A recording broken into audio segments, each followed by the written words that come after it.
है, स्टे दोनों दे सकते हैं, हाई कोर्ट या डीआरटी दोनों ही आपकी प्रॉपर्टी पे स्टे दे सकते हैं। बैंक आपकी सारी कार्रवाई आपके खिलाफ कर देने के बाद भी आप बच सकते हैं अपनी प्रॉपर्टी बेचने से। रिकवरी एजेंट आके आपको परेशान कर रहे हैं, तो आप ऐसा क्या काम करें कि रिकवरी एजेंट दोबारा आपके घर पे दिखे ना।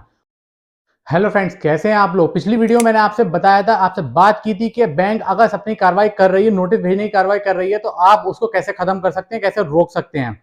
इस वीडियो में हम बात करेंगे कि बैंक ने अगर सारी कार्रवाई कर ली है, यानी 13/2 के 13/4 के नोटिस आपको भेज दिए हैं और पदेशन के लिए अप्लाई कर दिया है और डीएम ऑर्डर भी हो गए हैं और पुलिस फोर्स प्रोवाइड कर दी गई है आपके खिलाफ, और बैंक कभी भी ऑनलाइन ऑक्शन में आपकी प्रॉपर्टी बेच सकती है, तो आप कैसे इस चीज को रोक सकते हैं, या आप कौन सी काम ऐसे कर सकते हैं जो आपकी प्रॉपर्टी तब भी बच जाए बिकने से। लेकिन ये चीज पता होने के लिए आपको वीडियो मेरी पूरी देखिएगा। चैनल को सब्सक्राइब नहीं किया तो सब्सक्राइब कर लीजिएगा आने वाली वीडियो, ताकि आपको पहले से पहले मिल सके। तो दोस्तों हम बात करते हैं, अगर बैंक ऑक्शन करती है, आपकी नीलामी करती है आपके घर की, तो आपको कैसे उसे रोकना है। सबसे पहली बात तो ये होती है कि कुछ लोग ये सोचते हैं कि बैंक, हम जिस घर में लोन लिया है, हमने जिस घर के पेपर रख के लोन लिया है, तो बैंक जब तक उसका नहीं बेच सकती जब तक हम नहीं हटेंगे, और हम ऐसे हटेंगे नहीं, हम पेपर पे साइन नहीं करेंगे। ठीक है, ये कुछ लोगों की गलत फहमी होती है और ये सोच गलत होती है कि बैंक आपको हटाए बिना आपका घर ऑक्शन या नीलाम नहीं करती है। मैं आपको बता दूंगा, ऑक्शन जो भी होते हैं सब ऑनलाइन होते हैं, ऑनलाइन नीलामी होती है, ऑनलाइन ही इसके परचेजर मिलते हैं आपकी प्रॉपर्टीज के, और आपको कहीं ना कहीं से खबर भी नहीं लग पाती है कई बार तो कि आपकी प्रॉपर्टी बिक रही है या बिक चुकी है। जब बैंक आपको नोटिस भेजती है तो आपको लगता है कि बैंक पहले हमसे घर खाली कराएगी, उसके बाद हम इसमें निकलेंगे और प्रॉपर्टी बेची जाएगी, लेकिन ऐसा नहीं है। बैंक क्या करती है कि पोजीशन उसमें दिखाती है सिंबॉलिक। अगर हम बात करते हैं पोजीशन की, तो पोजीशन दो टाइप के होते हैं, पोजीशन सिंबॉलिक और इसका फिजिकल पोजीशन। सिंबॉलिक पोजीशन वो कहलाता है जिसमें बैंक अपनी सारी कार्रवाई कर चुकी होती है आपके खिलाफ, यानी 13/2 के 13/4 के डीएम ऑर्डर और सारे हो चुके होते हैं, और उसके बाद भी बैंक आपको घर नहीं लेती है, बस पेपरों में सारे काम हो चुके होते हैं। इसके हम सिंबॉलिक पोजीशन कहते हैं, और इसके थ्रू बैंक ऑनलाइन आपको ऑक्शन में डाल देती है, लेकिन उसमें ऑक्शन में पोजीशन में सिंबॉलिक पोजीशन ही डालती है। इससे क्या होता है कि जब परचेजर मिल जाता है, आपकी प्रॉपर्टी का खरीदार मिल जाता है, तब बैंक उसको खरीदारी उसकी एक्सेप्ट करती है, जो रेट उसके दिए हुए होते हैं, उसके बाद आपके घर आपके पोजीशन ले लिया जाता है आपके घर से, और आपको वहां से बेदखल कर दिया जाता है। लेकिन तब तक लोग खामोश बैठे होते हैं और नहीं पता होता है। जब पूरा मुंह पे गले तक पानी आ जाता है, तब उनको समझ में आता है कि हम कहां भागे, उसके बाद उनके पास भागने का कोई रास्ता होता ही नहीं है। और सेकंड पोजीशन की बात करें तो सेकंड पोजीशन हमारा होता है फिजिकल पोजीशन। फिजिकल पोजीशन क्या होता है? फिजिकल पोजीशन वो होता है कि जब बैंक अपनी सारी कार्रवाई कर चुकी होती है, उसके बाद पहले आपको बेदखल करती है आपकी प्रॉपर्टी से, उसके बाद वो प्रॉपर्टी ऑनलाइन ऑक्शन में बेचती है, और उसको हम फिजिकल पोजीशन कहते हैं।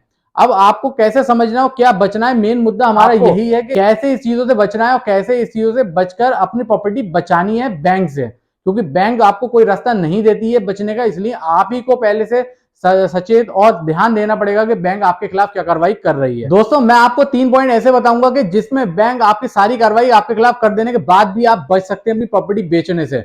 जब आपको पता चलता है कि आपका लोन जिसके थ्रू आपका डिफॉल्ट हुआ है, एनपीए हुआ है, और आपकी प्रॉपर्टी उसी के थ्रू बेची जा रही है, ऑनलाइन ऑक्शन लग रहा है, तो आप सबसे पहले आप 20 या 25% आपके लोन अमाउंट का जाके अपने अकाउंट में जमा कर दें, जिससे बैंक ये होगा इसके सारे के सारी जो भी प्रोसेस है वो बीच में ही इंटरप्ट हो जाएगी, और जब आपका लोन जमा होगा कुछ अमाउंट 20 या 25% जो भी आप जमा करेंगे, तो उससे ये होगा कि आपका अकाउंट एक्टिवेट हो जाएगा। एक्टिवेट यानी नॉर्मल सिचुएशन में आ जाएगा, और बैंक इस काम को नहीं कर सकती, यानी आपका घर नहीं बेच सकती।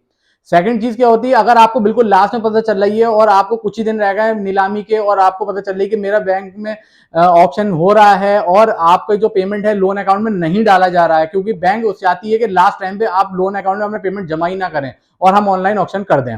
अब इससे कैसे बचा जाएगा? सेकंड चीज ये है कि आप सीधे डीआरटी या हाई कोर्ट जाएं, उसमें आपका प्रॉपर्टी पे अपने स्टे ले लें। स्टे क्या होता है? आपको ये पहली बात तो ये कुछ लोगों का कंफ्यूजन ये होता है कि स्टे केवल डीआरटी से मिलता है सरफेसी में, ऐसा नहीं है। स्टे दोनों दे सकते हैं, हाई कोर्ट या डीआरटी दोनों ही आपकी प्रॉपर्टी पे स्टे दे सकते हैं, क्योंकि उसमें आप ये दिखाइएगा मैं अपना पेमेंट जमा कर रहा हूं, क्या जमा कर रहा हूं, कितने जमा कर रहा हूं, उस चीज को दिखाइएगा, ताकि बैंक अपनी प्रोसेस से वहीं के वहीं रुक जाए और ऑनलाइन आपकी प्रॉपर्टी सेल ना हो पाए। और तीसरी चीज क्या होती है? तीसरी चीज मैं आपको वो चीज बताऊंगा कि बहुत आसानी से करी भी जा सकती है और आपका लोन का अमाउंट रिड्यूस भी कराया जा सकता है। तीसरी चीज ये होती है, अगर आप बैंक में जाते हैं और बैंक से आप ओटीएस की मांग करते हैं, ओटीएस बैंक नहीं देती है। वो ये कहती है हमारे पास कोई स्कीम नहीं है, आपको पूरा पेमेंट जमा करेंगे और आप अपना घर छुड़ा लीजिए। ये सिचुएशन आपके सामने रखती है, लेकिन इसका ही एक क्रॉस है। इसको हम ऐसे अप्लाई करते हैं, जब आपकी प्रॉपर्टी ऑनलाइन ऑक्शन होती है तो और आपको पता चल जाए कि आपकी प्रॉपर्टी ऑनलाइन ऑक्शन हो रही है, आप अपने किसी भी प्रॉपर्टी लेने के लिए किसी करीबी रिश्तेदार, भरोसेमंद रिश्तेदार को लीजिए और उसके थ्रू अपनी ही ऑनलाइन प्रॉपर्टी खरीद लीजिए। अब ये आप करेंगे कैसे, क्योंकि आप तो अपनी प्रॉपर्टी खरीद नहीं सकते, क्योंकि बैंक आपको लोन जो दिया हुआ है वो अपना पूरा पेमेंट मांग रही है और आप पूरा पेमेंट जमा नहीं कर रहे हैं। अब आपकी सपोज कीजिए आपकी प्रॉपर्टी 35 लाख की है, बैंक पे आपका लोन चढ़ा हुआ है 10-12 लाख का, उसके एवज में बैंक आपकी प्रॉपर्टी बेच रही है और इंटरेस्ट लगा के आपका लोन 18-19 लाख का हो चुका है। अब बैंक क्या कर रही है, आपसे तो पूरा इंटरेस्ट मांग रही है कि हमें प्रॉपर्टी भी की चाहिए, इंटरेस्ट भी चाहिए, सब कुछ चाहिए। अब जो खरीदार ऑनलाइन सेल कर रही है वो प्रॉपर्टी सेल कर रही है आपकी 12-13 लाख में। तो आप सीधे सीधे ये कीजिए, अपनी प्रॉपर्टी अपने ही किसी रिश्तेदार के हाथ खरीद लीजिए ऑनलाइन, और फिर उसके बाद क्या होता है, बैंक उसके नाम रजिस्ट्री करेगी जिसने प्रॉपर्टी खरीदी है। जो भी आपके रिश्तेदार रहे उसको वो प्रॉपर्टी खरीदने दीजिए और खरीदने के बाद आप उससे अपनी रजिस्ट्री ट्रांसफर करा लीजिएगा। इससे ये होगा कि बैंक का इतना मोटा इंटरेस्ट 6-7 लाख का आपका बच जाएगा और प्रॉपर्टी जो मिनिमम रेट में ऑनलाइन खरीदी गई है वो आपको दोबारा मिल जाएगी, क्योंकि आपका रिश्तेदार वो आप ही का भेजा हुआ था जिसने प्रॉपर्टी खरीदी है। उससे जाके आप वापस अपनी रजिस्ट्री अपने नाम ट्रांसफर कर लीजिए और आपके जो इतना लंबा इंटरेस्ट का पैसा था वो भी आपको नहीं देना पड़ेगा। ये ऐसी चीज है क्योंकि कोई और अप्लाई करता नहीं है और ना ही किसी को पता होती है, इसलिए आप ये काम करके अपनी प्रॉपर्टी को बचा सकते हैं। दोस्तों ये वीडियो यहीं तक थी, नेक्स्ट वीडियो में आपको बताऊंगा अगर आपने मुद्रा लोन लिया हुआ है और लोन काफी उसमें एनपी हो चुका है, काफी अमाउंट बढ़ चुका है और वहां के रिकवरी एजेंट आके आपको परेशान कर रहे हैं, तो आप ऐसा क्या काम करेंगे रिकवरी एजेंट दोबारा आपके घर पे दिखे ना, और दोबारा दिखेंगे तो जेल करा सकते हैं आप रिकवरी एजेंट को अगर दोबारा उन्होंने। मेरी वीडियो को ज्यादा शेयर कीजिएगा ताकि लोगों को और इन्फॉर्मेशन मिल पाए, और मेरी वीडियो को लाइक कीजिए, सब्सक्राइब कीजिए, और कोई क्वेश्चन हो तो कमेंट बॉक्स में जरूर पूछें। Thank you.